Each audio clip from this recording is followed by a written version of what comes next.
మూడవది చూసినట్లయితే దేవుని యొక్క వాక్యములో నుండి మొదటి యోహాను పత్రిక మొదటి అధ్యాయము 7వ వచనములోని ప్రభు ఇలా మాట్లాడుతున్నారు. అయితే ఆయన వెలుగులో ఉన్న ప్రకారము మనమును వెలుగులో నడిచిన ఎడల మనము అన్యోన్య సహవాసము గలవారమై ఉందము. అప్పుడు ఆయన కుమారుడైన యేసు రక్తము ప్రతి పాపము నుండి మనల్ని పవిత్రులుగా చేయును.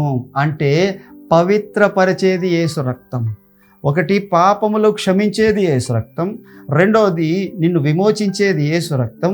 మూడవది, నిన్ను పవిత్రపరిచేది అనగా నీ మనస్సాక్షిని నిన్ను పరిశుద్ధపరిచేది యేసు రక్తం. దేవుని యొక్క వాక్యములో చూసినట్లయితే ఇదిగో ప్రతి ఒక్క మనిషి కూడా ఏదో ఒక సందర్భంలో ఎలాగో ఒకలాగా ఎక్కడో ఒక దగ్గర పాపంలో పడతా ఉంటాడు.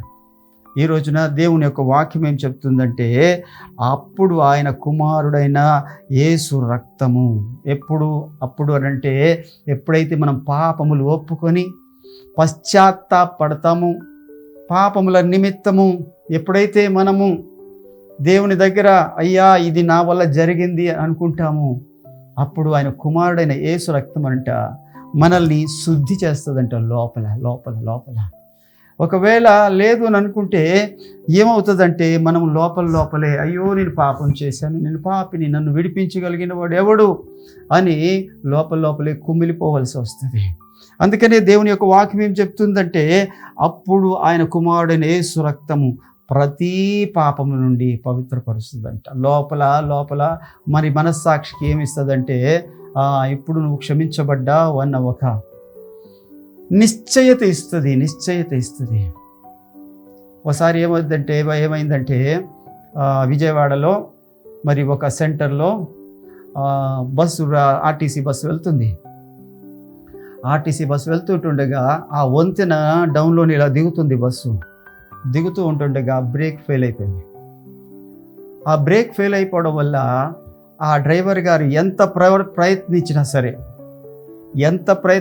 సరే మరి బస్సు అదుపులోకి రాకపోవడం కారణం చేత మరి ఆయన వీలైనంత వరకు దానిని ప్రమాదం జరగకుండా తీసుకెళ్లాలనే ప్రయత్నం చేశాడు. కానీ దురదృష్టవశాత్తు ఒక ముగ్గురు ఆ బస్సు కింద పడి చనిపోయారు. ఆ డ్రైవర్ గారిని అరెస్ట్ చేశారు. ఆ బస్సుని కూడా తీసుకెళ్లారు పోలీసులు వచ్చి. తర్వాత పేపర్లోకి రావడం, మరి దాని గురించి ప్రజలందరూ మాట్లాడుకోవడం అంతా జరిగింది. అయితే అది దాని గురించి ఏదైతే ఆర్టీఓ వాళ్ళు వచ్చి మరి ఎంక్వైరీ చేశారు. ఎంక్వైరీ చేసినప్పుడు వాళ్ళు తేల్చి చెప్పింది ఏంటంటే, డ్రైవర్ది ఏ తప్పు లేదు, ఆ బస్సులోని ఆ బ్రేకులు ఫెయిల్ అవ్వడం వల్లే మరి వాళ్ళు ముగ్గురు చనిపోయారని చెప్పారు. అందరూ ఊపిరి పీల్చుకున్నారు. మరి బ్రేకులు ఫెయిల్ అయితే ఎవరు మాత్రం ఏం చేయగలరు, ఆ డ్రైవర్ ఏమైనా దేవుడా అని ఇలాగ మంచి మాటలే చెప్పారు. కానీ ఆ డ్రైవర్ యొక్క మనస్సాక్షి లోపల ఉంది.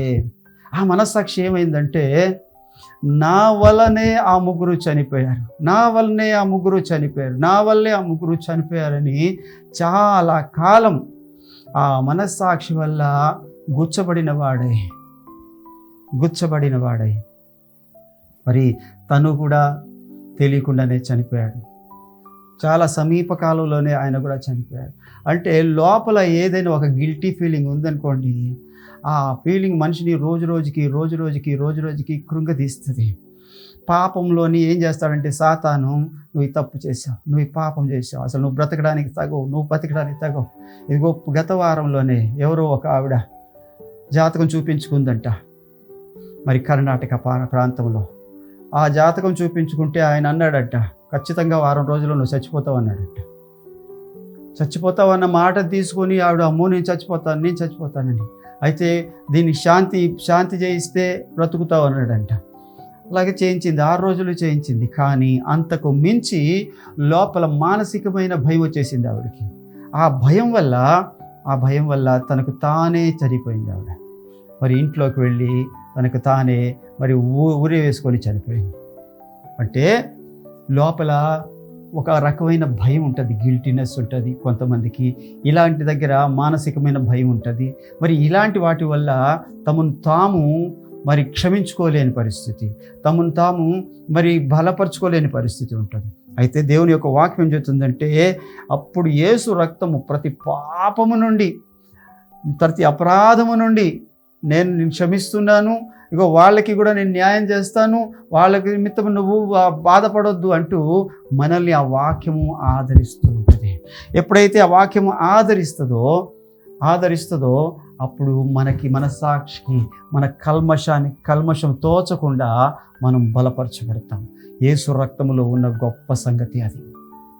అందుకనే మీకు తెలుసో లేదో మరి ఎప్పుడు కూడా ప్రతి సంఘములో కొంతమంది ప్రతి ఆదివారం, కొంతమంది మరి ప్రతి మాసము మొదటి వారంలో, కొంతమంది మరి వారికి అనుకూలమైన పరిస్థితుల్లో మరి బల్ల కార్యక్రమం లేదా యేసు శరీరాన్ని, యేసు రక్తాన్ని, యేసయ్య శరీరాన్ని, యేసయ్య రక్తాన్ని తీసుకుంటూ ఉంటారు. సాదృశ్య రూపకంగా ద్రాక్ష రసాన్ని, రొట్టెను తీసుకుంటారు. తీసుకోవడం అంటే ఏంటంటే, ప్రభు దగ్గరికి ఒకవేళ ఏదైనా మనస్సాక్షికి ఇబ్బంది ఉంటే కన్నీళ్లతో వేడుకుంటారు, కన్నీళ్లతో మొర్ర పెట్టుకుంటారు, కన్నీళ్లతో దాన్ని ఒప్పుకుంటారు, కన్నీళ్లతో దాన్ని విడిచిపెట్టేస్తారు. అప్పుడు యేసయ్య, అప్పుడు సమస్త జ్ఞానముని మించిన యేసయ్య సమాధానము ఆ హృదయాలను ఏలుతుందండి. అందుకని దేవుడు ఏం చేస్తాడంటే తన రక్తముతో వాటన్నిటినీ కడిగేస్తాడు, తుడిచేస్తాడు. అందుకనే శుద్ధీకరణ లోపల జరుగుతుంది, పవిత్రీకరణ లోపల జరుగుతుంది. అప్పుడు ఆయన కుమారుడైన యేసు రక్తము ప్రతి పాపముల నుండి మనల్ని పవిత్రపరచును. చూసినట్లయితే దేవుని యొక్క వాక్యములో యేసు ప్రభు రక్తంలోని మనకి క్షమాపణ ఉంది, యేసు ప్రభు రక్తంలో మనకి విమోచన ఉంది, యేసు ప్రభు రక్తంలోని మనకు శుద్ధీకరణ, పవిత్రీకరణ ఉంది. ఇక 4వది చూసినట్లయితే ఈ దేవునితో సమాధానం ఉంది. చూడండి, కొలసీలకు రాసిన పత్రిక 1వ అధ్యాయము 20వ వచనము. ఆ రక్తములో ఉన్న మరి ఒక గొప్ప సంగతి ఏంటంటే, ఆయన శిలువ రక్తం చేత సంధి చేసి ఆయన ద్వారా సమస్తమును, అవి భూలోకమందున్నవైనను పరలోకమందు ఉన్నవైనను, వాటన్నిటినీ ఆయన ద్వారా తనతో సమాధానపరచుకోవాలని తండ్రికి ఇష్టమాయను. దేవునికి మహిమ కలుగును గాక.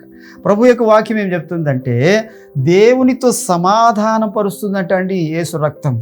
పాపులమైన మనల్ని, శత్రువులమైన మనల్ని చూడండి, రోమా పత్రికలో దేవుని యొక్క వాక్యం చెప్తుంది.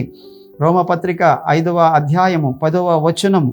ఏలయనగా శత్రులమై ఉండగా ఆయన కుమారుని మరణము ద్వారా మనము దేవునితో సమాధానపరచబడిన ఎడల సమాధానపరచబడిన వారమై ఆయన జీవించుట చేత మరి నిశ్చయముగా రక్షించబడదు.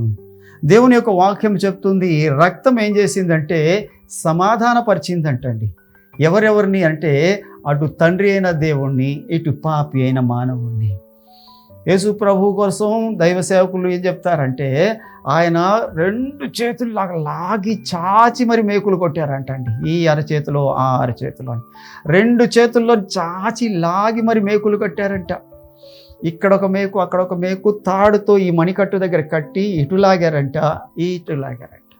లాగి పైకి ఎత్తి పెట్టినప్పుడు ఒక దైవ సేవకుడు అంటాడు, వాళ్ళు లాగామనుకుంటున్నారు కానీ యేసు ప్రభువే కావలసినంత చాచాడంట 2 చేతుల్ని.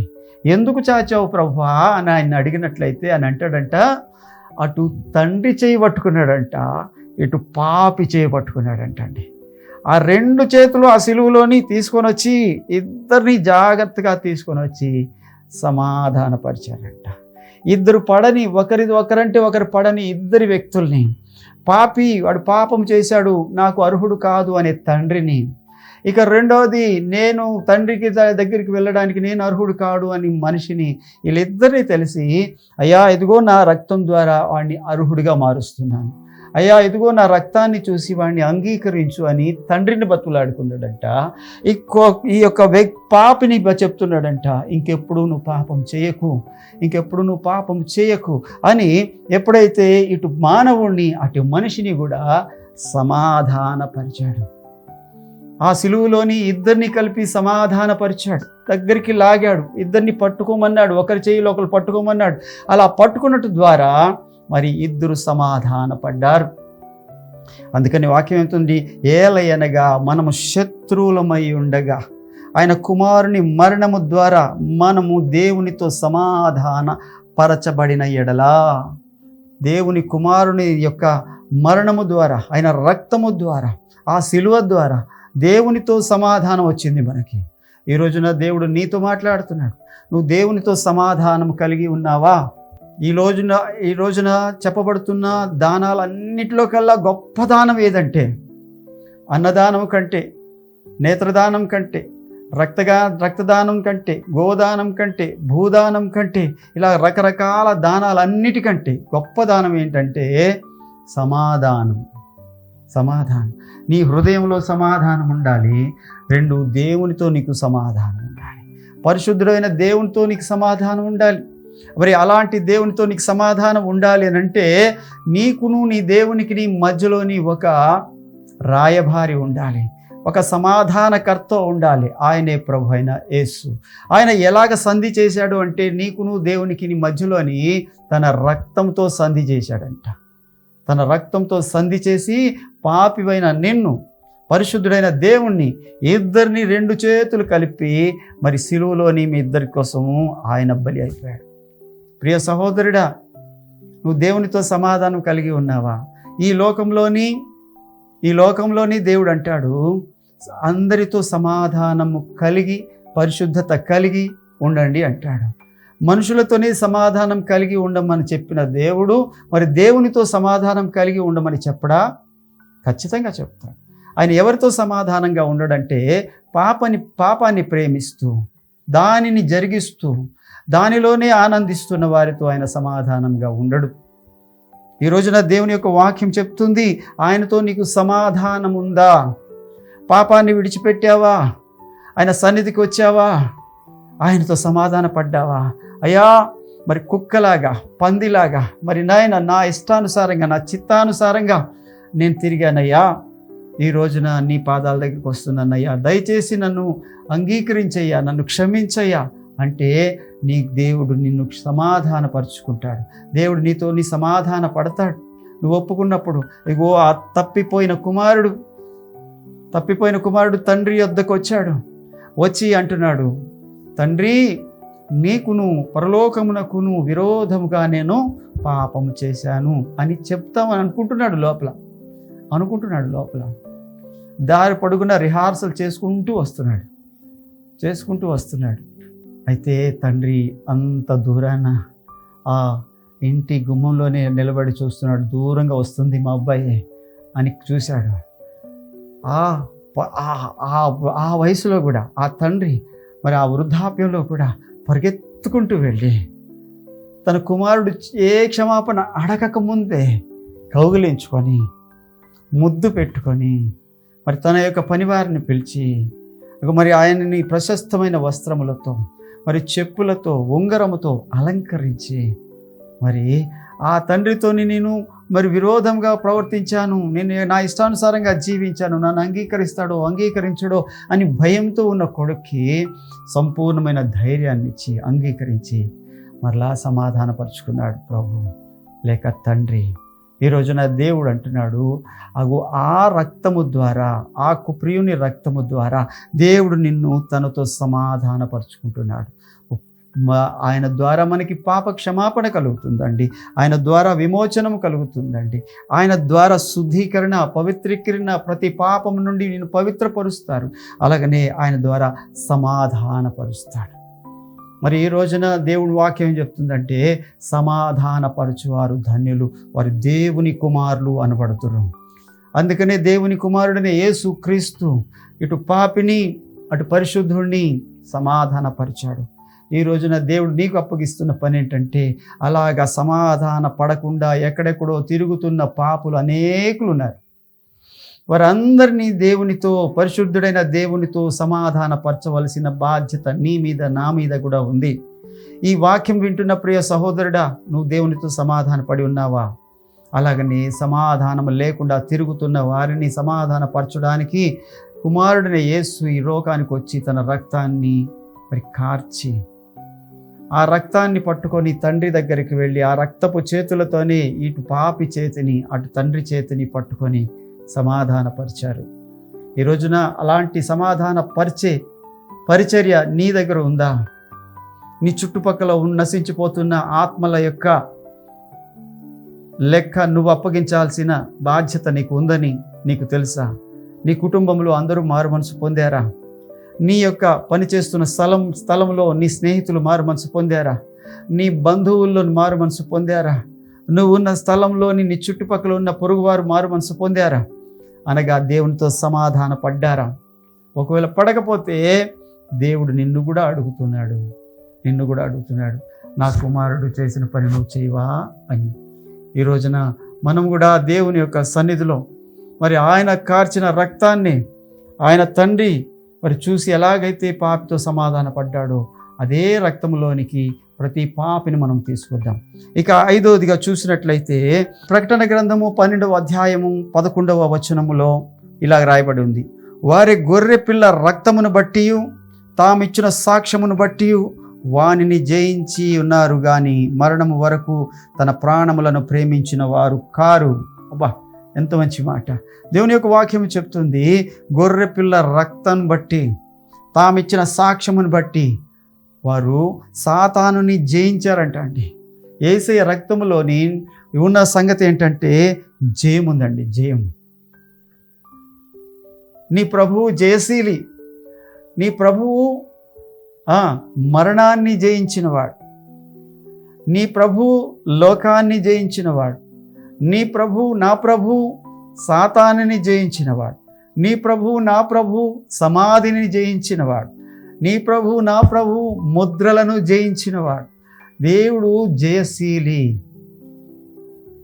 ఆ జయ పొందిన ప్రభువు అంటున్నాడు, ఆ పిల్లలు ఆయన పొందిన ఆ జయశీలి యొక్క బిడ్డలు అంటున్నారు, ఏమంటున్నారంటే వారు గొర్రెపిల్ల రక్తమును బట్టి తామిచ్చిన సాక్ష్యమును బట్టి వానిని జయించి ఉన్నారు. వానిని అనగా సైతాన్ని, అపవాదిని.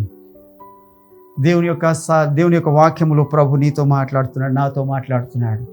జయ జీవితం ఇదే, జయ జీవితం అదే. యేసుక్రీస్తు ప్రభువారు మన ముందు మరి వెళ్తున్నారు. ఇగో వెనకమాల అందరూ కూడా తమ చేతుల్లోని మట్టలు పట్టుకొని హోసన్నా జయము, హోసన్నా జయము, హోసన్నా జయం అంటున్నాడు. ఇగో మన రాజు ముందు నడుస్తున్నాడు, ఆయన వెనకమాల మనం కూడా ఎలా నడవాలంటే జయ జీవితం కలిగి నడవాలి. ఇగో ఎప్పుడైతే నువ్వు జయిస్తావో, ఎవరిని జయించాలి అని అంటే పాపాన్ని జయించాలి. పాపము నీ చుట్టూ ఉన్నది పాపమే. నేత్రాశ ద్వారా, శరీరాశ ద్వారా, జీవపు డంభము ద్వారా చుట్టూ పాపము ఏలుతుంది ఈ లోకంలో. అది నిన్ను ఎప్పుడు ఆకర్షిస్తూ ఉంటుంది, ఎప్పుడు నిన్ను లోపరుచుకోవాలని చూస్తూ ఉంటుంది. కానీ దానిని నువ్వు జయించాలి. అలా ఎలా జయిస్తావు అని అంటే ఒకటే మార్గం, యేసు రక్తం. అందుకనే వారు గొర్రెపిల్ల రక్తమును బట్టి తామిచ్చిన సాక్ష్యమును బట్టి వానిని జయించి ఉన్నారు. గొర్రెపిల్ల రక్తంలోని నీకేముంది, నాకేముందంటే జయముంది. నా ప్రభు కార్చిన రక్తము నా మీద ఉన్నప్పుడు సాతాను నా దగ్గరికి చేరలేడు. ఎందుకనంటే నా మీద యేసయ్య రక్తం ఉంది. వాడికి రెండంటే భయం, వాడికి రెండు సంగతులు అంటే భయం. ఇక మూడవది కూడా ఉంది. మొదటిది, వాడు దేనికి భయపడతాడు అంటే యేసయ్య రక్తానికి భయపడతాడు. ఎక్కడైతే యేసు రక్తంలోని భద్రపరచబడిన మనుషులు ఉంటారో వాళ్ళకి భయపడతాడు. ఎక్కడ యేసు రక్తంలో భద్రపరచబడిన గృహాలు ఉంటాయో ఆ గృహానికి రారు. చాలామంది గృహాలకి బయట పెడతా ఉంటారు ఒక బోర్డు, ఈ గృహమునకు యేసుక్రీస్తు అధిపతి అని ఒక బోర్డు పెట్టుకుంటారు. అలాగనే కొంతమంది ఏమంటారంటే నువ్వు నా ఇంటి వారును యెహోవాను సేవించదము అని కూడా బయట గుమ్మానికి పెడతా ఉంటారు. కానీ లోపల చూస్తే అలా సేవించే వాళ్ళు ఉండరు. అంతా మరి దేవునికి విరోధమైనవే ఉంటాయి ఇంట్లోనే. అధిపతి అని మాటే అంటారు కానీ ఆయన అధికారానికి వాళ్ళు ఒప్పుకోరు. వాళ్ళ ఇష్టానుసారంగా జీవిస్తూ ఉంటారు. ఒకవేళ మీ ఇంట్లోనే అలాంటి పరిస్థితులు ఉంటే, మీ కుటుంబాల్లోని కూడా అలాంటి పరిస్థితులు ఉంటే, ఈ రోజున దేవుడు నీతో మాట్లాడుతున్నాడు. వారు గొర్రె పిల్ల రక్తమును బట్టి వాడిని జయించారంటండి. ఒకవేళ నువ్వు కూడాను జయశాలిగా ఉన్నావా లేదో ఒకసారి నువ్వు పరిశీలించుకో. యేసయ్య రక్తంలో నీకు జయముంది. ఇదిగో దేవుని యొక్క వాక్యం చెప్తుంది. మరి జయము, ఒకటి లోకాన్ని జయించాడు, ఒకటి పాపాన్ని జయించాడు, 3 శరీరాన్ని జయించాడు, 4 సమాధిని జయించాడు, 5 మరి ఆ ముద్రలను జయించాడు. ఇలా చెప్పుకుంటే ఆయన మొత్తం జయించుకుంటూనే ఉన్నాడు. ఈ రోజున నీకు నాకు ఆ జయ జీవితం ఇవ్వడానికే దేవుడు ఇష్టపడుతున్నాడు.